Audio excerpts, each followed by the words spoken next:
السلام عليكم على احلى مشاهدين. هنعمل مع بعض النهارده الحواوشي بطريقه حلوه قوي، وهنضيف له اضافه كده صغيره بتكتر معاك الكميه، وفي نفس الوقت مش بتبان خالص في الطعم، وبتخلي طعم الحواوشي بيروح في حته تانية خالص.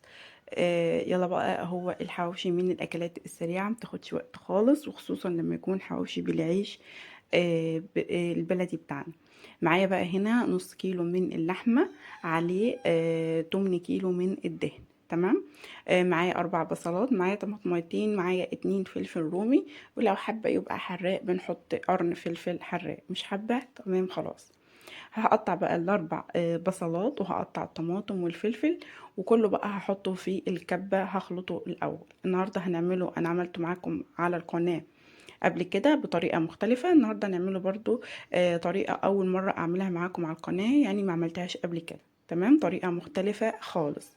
تمام. هبدأ بقى هنا بعد ما حطيت الفلفل الرومي، ممكن أحط قرن فلفل حراق زي ما اتفقنا لو حابة. بعد بقى ما ضربتهم في الكبة زي ما انتم شايفين كده، فرمتهم فرم ناعم خالص، هبدأ ان انا ايه يعني هفضي المكونات معايا في طبق. تاني حاجة بقى هفرمها معاكم هي اللحمة. هفرم اللحمة نقطعها قطع صغيرة، وهفرمها هي والدهن مع بعض. لازم احط نسبة دهون في الحواوشي، يعني يكون مثلا 30 في المية نسبة دهون في الحواوشي، لان هو ده الحاجة الأساسية اللي لازم تضاف للحواوشي، ما ينفعش يتعمل من غيرها، لانه بيسيح كده وبيخلي الرغيف يتحمر معاه يبقى حلو قوي. لو هنعمل حواوشي اسكندراني ممكن نستغنى عن الدهن ده، بس هو طبعا بيبقى اساسي في الحواوشي. معايا بقى هنا معلقه من صغيره من الملح، معلقه من الكزبره، هحط برضو معلقه من الكمون، التوابل بتاعتي بتاع الحواوشي، وهحط معلقه من البابريكا والثوم البودر والبصل البودر، ومعلقه من الجنزبيل. دي التوابل اللي انا بعتمدها في الحواوشي، بتدي طعم حلو قوي. هنا حطيت بقى ايه، يعني فلفل كده من الشفاه اخضر، حطيت يعني قرن كده نص قرن صغير، عشان ما يبقاش حراق قوي معايا. هبدأ هنا خلاص فرمت بقى التتبيلة معايا للبصل والطماطم. اخر حاجة هنجهزها مع بعضينا هي بطاطساية هنقشرها. هناخد اي بطاطس معاكي حجمها تكون كبير كده، وهنبدأ نبشرها بشر ناعم، يعني هنبشرها على البشر الايه الناعم. بشريها بقى عندك بالمبشرة، هنضيفها على الحواوشي. دي الإضافة اللي أنا قلت لكم عليها، بتخلي طعم الحواوشي حلو قوي، وبتزود معاك الكمية شوية. ممكن نضيف بطاطساية أو 2 على حسب ما انت عايزة، أنا اكتفيت بواحدة بس. تمام. هبدأ بقى بعد ما بشرت البطاطس بغسلها وبصفيها في مصفى، يعني أي مصفى عندك بتغسلي البطاطس وتصفيها. تمام، أنا هغسلها مكانها كده وهصفيها وأحطها تاني.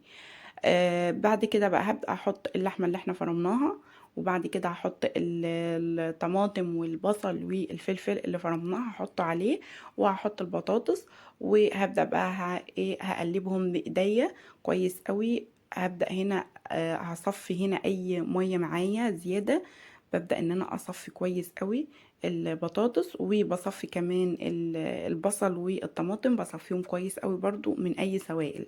لازم اتخلص من اي سوائل عشان ما تبلش معايا العيش، والعيش يفك معاكي وانتي بتسويه. هبدأ بقى هعصر زي ما انتم شايفين اهو، بعصر بايديا كده، وببدأ ان انا ايه هحطه على اللحمة. تمام.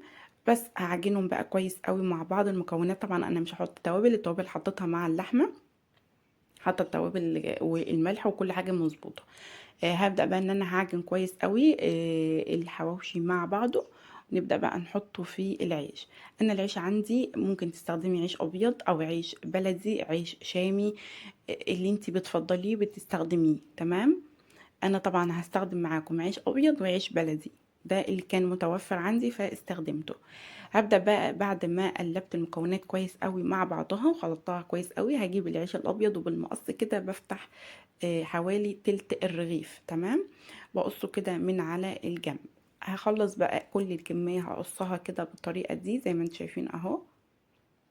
عايزه اقول لكم عمل معايا طبعا العيش الابيض معايا حجم كبير يعني، عيش كبير، فعملوا معايا بالظبط 9 ترغفة من العيش، الخمسة عيش أبيض وأربعة عيش بلدي بتاع المخبز. فالعيش معايا عشان حجمه كبير، طبعا لو هتستخدمي عيش حجمه صغير طبعا هيعمل معاكي كمية أكبر من كده بكتير، وهيرمي معاكي كمية أكبر. نيجي بقى للتسوية. انا بسويه في فرن البوتاجاز، بحطه في الرف اللي في النص، بحط الصاج بتاع الفرن في الرف، بحطه في النص في الفرن، وبرص عليه الرغفة، وبسيبه ياخد لون من تحت، بولع عليه الفرن طبعا، ما بولعش الشواية. واول ما يستوي من تحت بقلبه على الناحية التانية، تمام. وممكن تسويه على البوتاجاز من فوق في طاسة كده، وبتغطي الطاسة، اول ما ياخد لون من تحت برضو بتقلبيه. بس يا رب بقى يكون الفيديو عجبكم، منسوش تعملوا لايك للفيديو، ان شاء الله تجربوا الطريقه وتعجبكم. طريقه طعمها تحفه، والبطاطس ما بتبانش خالص في الوصفه. واشوفكم في فيديو جديد، والسلام عليكم ورحمه الله.